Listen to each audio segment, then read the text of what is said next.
G'day guys, welcome back to SuperCoach with DR and welcome to the round 16 review. For me, wasn't a bad week, top 3%, 21-28, total score just over 34,000 now and a season rank of 3164. So yeah, I've had different goals throughout the season in regards to how I want to finish in the overall season rank, but I think at this stage, if I can finish inside the top 3,000, that'll be a pretty good effort this year, particularly with lots of the injuries that I've had to deal with, particularly lately. And again, on the weekend, yeah, another potential, well, 3 injuries that I may have to deal with this week. I've got the one trade left. I did keep one up my sleeve, decided not to go with Gawn and get Robin instead, just to save a little bit more cash there. Now, my other trading option this week, Travis Spoke, he did really well for me as well on debut, which I was really happy with, and I'll talk about him in a minute as well. So we've got 2 rounds ahead of us. For some of us in prelim finals, hoping to get into the grand final next week. Many of us don't have any trades left, so it's basically, well, not season over, but you can't do much more with the side, and you've just got to have your fingers crossed that all of your premium selections stay out on the park and don't either get injured or get rested. But let's have a look at how the team actually did this week. So Rory Laird, 122, Luke Ryan, 115, Tommy Stewart, 123. They all raise the bat for me this week. Laird, he's been great running through the midfield there, finding a heap of the pill again, which is really nice. I'd just like him to improve his disposal efficiency by 5 to 10%. And I think that can get him up to those 130, 135 type scores.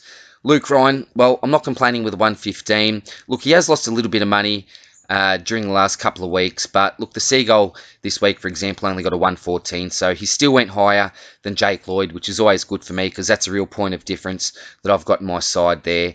Would I be paying up for him this week? 554. Yeah, look, I think he's still okay. If you've got the money, then you can get Luke Ryan into your side. I think he'll perform well again.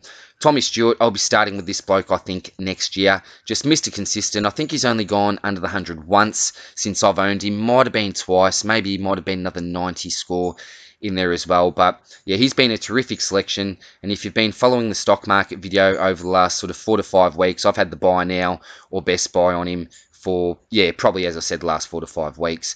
Nick Haynes had a wonderful game last week, and a 94, that was pretty good, to be honest, because GWS got absolutely smashed by the Crows, and there were some terrible scores. You look at those midfield options like your Taranto, Cogs, they were extremely disappointing this week. So for Haynes to get a 94 out of that game and out of that team performance, I'll take that. I'm pretty happy with that, to be quite honest.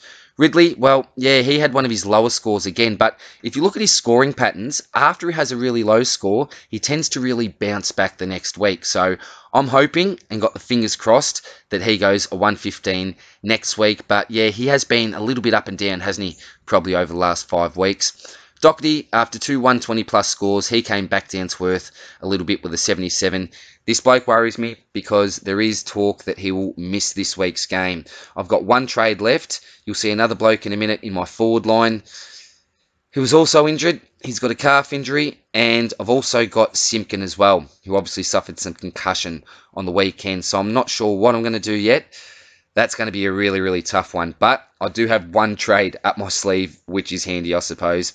And Rivers, he's had a great last couple of weeks. Rivers, 82. Well, he ended up scoring better than Ridley or Doherty. I could have actually looped him, but you don't, loop him when you got 6 sort of premium options there. Doherty, is he a premium? Well, yeah, I suppose I'll consider him close to a premium. Ling, he's been absolutely useless since the day I got him in, to be quite honest. McRae, 117. So here's my bad luck story of the week. You know those times where, you're about to watch your own side, you quickly check the SuperCoach maybe an hour before, yeah, everything's locked in, last game of the round, and I could have sworn that I had the captaincy on Lockie Neal. Originally, I did have it on Grundy for most of the week, just to try to put off my league opponent, not to give too much away, and I swear that I did change it. I've noticed sometimes if I do it on my phone, that for some reason, it doesn't load, and I might press it again, and then it, reloads, and then does what I don't want it to do, if that makes sense. I'm sure it's happened to other people that have used the app on the phone before. So, really frustrating, because I was going to lock Neil in as my captain, so I ended up getting the 117 from McRae. It wasn't an absolute disaster. If you had the captain on Neil last week, he only got a 113, so that would have been a little bit frustrating. So, yeah, not great with a 117 vice-captaincy score from Jack McRae, but it could have been a lot worse. Neil, 151. Didn't he bounce back to form? Give him Charlie now. I think he got the 3 votes on the weekend. Magnificent performance. Was everywhere again.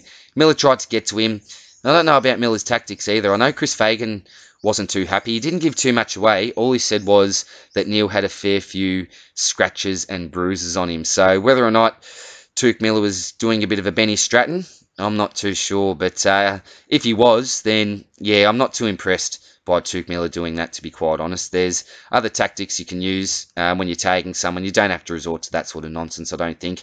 I'm just assuming that happened. So nothing against Tuke Miller because, innocent until proven guilty. But yeah, if that was the case, not really happy there. Titch, that was disappointing for 94. I know some people had the vice-captaincy on him. I was really, really tempted, actually, to put the vice-captaincy either on Danger or Boak. Yeah, I just thought, nah, I'll go with that safe combination, the ever-reliable combination of McRae and Neil. In the end, it would have worked out well because I would not have taken the VC McRae score and would have ended up going with Neil's 151. But that's my mistake. No one else's fault but myself. I should have been more organised. But yeah, I was a little bit excited to watch the Q clash. Travis Boak, he was absolutely sublime on debut. 149. I wish I had got him in when I was planning to get him in with one of my 3-week plans, probably about a month ago. I decided to go with Shuey instead, so it would have been probably just over a month ago, actually. But his 3-round average is magnificent. Really, really happy that I ended up going with him instead of the Gawn sort of speculative selection. But in saying that, yeah, I was looking at Gawn Acres, so that would have also worked out pretty well. But yeah, really, really happy to have Boak in the side, and I think he may be another vice-captaincy option possibly this week as well. Fife, on the other hand, has been extremely disappointing. He's only gone, well, really given me one good score in the past month since I traded him in, and that was last week where he got that 130 odd where I had him as my vice-captain. But apart from that, he's been pretty useless, and yeah, been a really, really underwhelming trade-in. Yeah, not happy with that whatsoever, but hopefully this bloke can bounce back. Duncan, well, right on the 100. Yeah, again, don't know how I feel about this pick. Nothing special, but if he can go 100 plus, I'm quite happy. Same as Cripps. If he can go 100 plus for the next 2 matches, I'll just lock that in. I'm not going to ask for anything too much from Cripper. Junior Pig Showy, yeah, nowhere near as damaging as last week. Only the 43, so about half his score there. Close with the 55. Nice to have as a bench option, I suppose, with that DPP. Grundy obviously had the bye last week, so his score didn't count.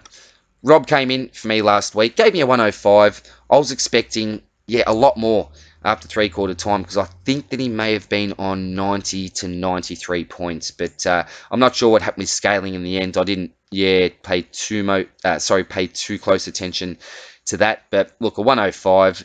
Pretty happy, but at the same time, given the fact he was that high at 3/4 time, I was expecting a 120 to a 125 plus. But yeah, I'll take that for this week. Hoping for, around that 125 plus score for the next 2 rounds. And last year, he did play Richmond and scored a 181, and he faces Richmond in the last round of the season. So if he can replicate anything like that, I'll be absolutely laughing going him over Gawn. But it did hurt not getting Gawn into the side.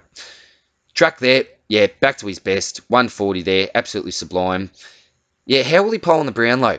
I'm not too sure. I've currently got him top 3 with my real smoky at the moment, the Bont. Real smoky. But look, I think Lachie Neale's got to be safe, doesn't he? He's got to be safe. But Bont and Track maybe for some placings there, I think. Bont is a bit of a smoky, I know. Dusty, he didn't play. Got the bye. Don't know where going to get from him this week. Hopefully it's good, Dusty. Brayshaw, back to form again. 118. Bank that every day of the week. Hoping can do that over the next couple of weeks as well. He's been a great pick for me this year. A couple of disappointing scores if you traded him in within the last sort of 5 weeks. But if you started with him, or even if you got onto him probably at about round 5 for any reason, you'd be absolutely laughing. So really impressed with Brayshaw. He'll be a mid-only, though, next season, and probably not a Supercoach relevant selection, I wouldn't say. Baz, he's been a little bit up and down, hasn't he? But a 103, 100 plus from Baz, I'll take every day of the week. Simpkin, will he play? Got KO'd. Jeez, it was frustrating. Wasn't having a wonderful game anyway, but I'm just hoping that he plays this week. Lucky I've got a couple of bench options that I think will play. But in saying that, look at that, 28 and 28. Yeah, you might as well take a donut. That's what they're going to give you. But I've got more hope for Riccardi in particular. He should go at least to 60 plus, you would hope anyway. And Jack Martin, talk about my worst trade in the year. This bloke would have to be up there. It was just a desperate situation. It wasn't a pick that I liked, so I'm not happy having him there. And it wasn't, as I said, a choice I really wanted to make. But he was the only bloke around that budget at the time, apart from Blake Acres, who I probably should have got in. But look, at 391, I think he's gone this week with a calf, and Blake Acres will probably come into the side, or else the bloke I like even slightly a little bit better is LDU from the Roos. So I'm not quite sure what I'm going to do there. Don't know if Simpkin's going to be playing. Martin, not too sure. Doherty, again, I'm not too sure. At least I've got Rivers there. Look, you'd think he'd have to play after that 82. He's actually been taking lots of the kick-ins as well, which has been really, really handy. That's been great for owners as well. So lovely to have him there as a really solid bench option, I think we can call now. So, yeah, it's probably going to be Martin out at this stage for either Acres or LDU. If you've got any ideas for me, guys, let me know there in the comments section. But they're probably the two blokes that I like the best.